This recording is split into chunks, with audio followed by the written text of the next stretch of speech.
The Tampa Bay Buccaneers might be smiling on the outside, but behind the scenes, their quarterback room is sitting on a ticking clock, and nobody in Tampa wants to admit just how shaky things could get. Everyone knows the plan.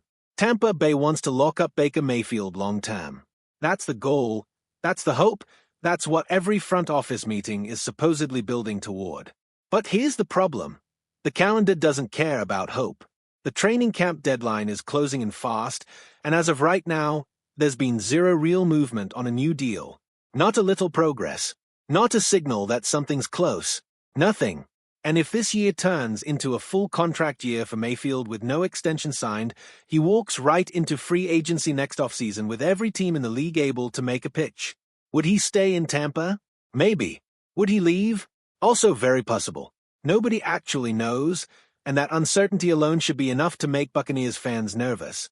But here's the part that makes this situation even scarier. Even in the best-case scenario, even if Mayfield signs that extension tomorrow, Tampa Bay still has one of the most alarming backup quarterback situations in the entire NFL. If Mayfield goes down for even a few games, this offense could fall off a cliff. So the real question isn't just will Mayfield stay. It's what happens if he can't play. And that's where things start to get interesting. Because right now, across the state and up in Cleveland, there's a name-generating buzz that Buccaneers fans are being told to pay attention to: Shedeur Sanders. Reports out of Cleveland suggest Sanders could be on the trade block sooner rather than later. Deshaun Watson appears to be the guy taking the reins as QB1 for the Browns, and behind him, Cleveland already has options in Dillon Gabriel and Taylen Green. That leaves Sanders as the odd man out in a crowded quarterback room, and when a talented young player becomes the fourth priority on a depth chart, trade rumors tend to follow. One national analyst broke down a handful of potential trade destinations for Sanders, and Tampa Bay landed right at the top of that list. The reasoning made sense on paper. Mayfield's situation is unresolved, the depth behind him is thin, and names like Jake Browning, Connor Bazelak, and Jalon Daniels don't exactly scream long-term security. The idea being pitched is simple. If the Mayfield extension falls apart and the season goes sideways, Tampa Bay might be forced into the quarterback market, and Sanders could slide in as a developmental piece who eventually takes over as the franchise guy. It's the kind of storyline that sounds great in a highlight reel. A former high-profile prospect landing somewhere fresh, given a real shot to develop behind a veteran, with a path to becoming a starter down the road. It's easy to get caught up in that narrative. But let's slow down for a second, because when you actually dig into the numbers and the roster situation, this trade makes far less sense than the headlines suggest. Start with Jake Browning. Nobody's pretending he's been great. He went 0-3 as a starter and threw more picks than touchdowns in that stretch. That's rough, no argument there. But here's the thing people conveniently leave out. Sanders wasn't clearly better. He went 3-4 as a starter for Cleveland.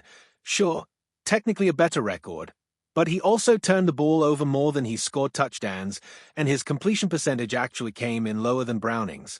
So the idea that Sanders is some obvious statistical upgrade over what Tampa already has just doesn't hold up when you put the numbers side by side. And that raises the bigger question. If the Buccaneers are going to spend actual draft capital, actual future assets, to bring in a new quarterback, that player needs to be a clear, undeniable improvement. Somebody like a Mac Jones or a Davis Mills type of veteran upgrade would at least make some sense in theory. But Sanders, based on what is shown so far, doesn't check that box. Why give up draft picks for a lateral move, or worse, a downgrade in some statistical categories? Now here's the part that really seals the deal. Tampa Bay isn't just sitting there with an empty quarterback room hoping for a miracle. They already have two young arms internally that the organization is genuinely excited about: Connor Bazelak and Jalon Daniels. Bazelak came in as an undrafted free agent last year, fought his way onto the practice squad, and impressed the staff enough that they brought him back for another season. That's not nothing. That's a guy earning trust through performance, not draft hype. Then there's Jalon Daniels, and honestly, he might be the more exciting story of the two. Signed as an undrafted rookie this offseason, Daniels has turned into one of the most talked-about names to come out of Tampa Bay's building all summer. Coaches and staff have reportedly fallen in love with the way he carries himself, both on the field and in the locker room. If he keeps building on that momentum through training camp and preseason, he's realistically locking down a roster spot at minimum on the practice squad, with a real shot at more. Some people inside the organization genuinely believe they might have found a hidden gem at QB2, a player who could develop into something special without ever costing them a single draft pick. So let's put it all together. Baker Mayfield is the starter, extension or not, at least for this season. Jake Browning slots in as the primary backup. And right behind him, you've got two young, cost-controlled developmental prospects the coaching staff already believes in.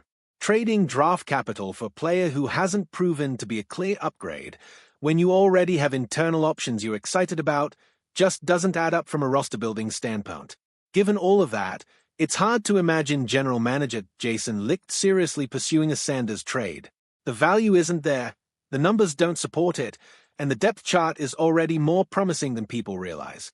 So while the rumors will keep swirling and the storylines will keep getting pitched, don't be surprised if Tampa Bay quietly passes on this one and sticks with the plan they've already been building.